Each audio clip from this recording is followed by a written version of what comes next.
Alors, si tu veux perdre du poids, je comprends que c'est un parcours qui peut paraître long, fastidieux, décourageant et se dire, mais peut-être moi, ça marche pas pour moi, peut-être que je suis l'exception à la règle. Sache que c'est normal de ressentir ça et que si, tout le monde peut y arriver parce que le poids, ça n'est que un mode survie, c'est-à-dire ça n'est que des déséquilibres musculaires, ça n'est que des programmes qui sont enregistrés. Tout muscle peut retrouver son équilibre et tout programme peut être défait.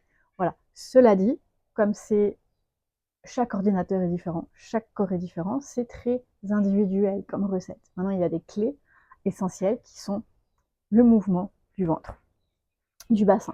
Donc, on va en reparler aujourd'hui. S'il y a un mouvement sur lequel te concentrer, c'est celui-là et qui va payer au fil du temps. Assis, on va arrondir le dos, tu sais, comme ça.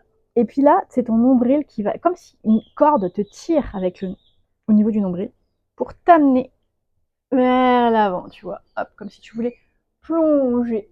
Et là, tu vas repousser avec ton nombril vers l'arrière, tu vois. Quand tu es à ton maximum, hein, pas tomber, si tu es sur une chaise, on te tire par le nombril. On te tire, tu vois, et hop, tu n'as pas envie d'y aller, donc tu as la tête qui relève, et hop, tu t'arrêtes et tu reviens. On tire avec ce nombril. Si c'est difficile et si tu n'y arrives pas, c'est pas figé dans le béton, ça indique qu'il y a des muscles qui sont en déséquilibre. C'est ça l'intérêt. Quand j'accompagne des gens dans la perte de poids, tous les échecs, genre j'arrive pas à faire ce mouvement, sont des indicateurs. Ça va? Alors maintenant, je vais te proposer, pour essayer de libérer et rendre encore plus souple ces muscles, tu vois, qui vont avec la colonne vertébrale, de respirer à l'inverse. C'est-à-dire, on va inspirer en gonflant la poitrine et en rentrant le ventre. Donc ça donne ceci.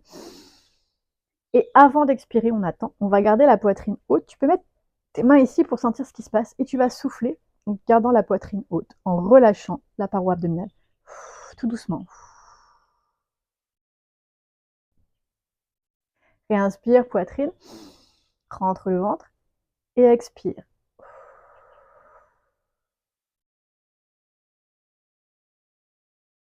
Alors, un petit truc qui peut t'aider. Je vais te guider, on recommence. Inspire, poitrine. Mets tes mains ici. Et là, tu vas, comme si tu soufflais dans une paille. Tu te concentres, je souffle dans une paille pour expirer.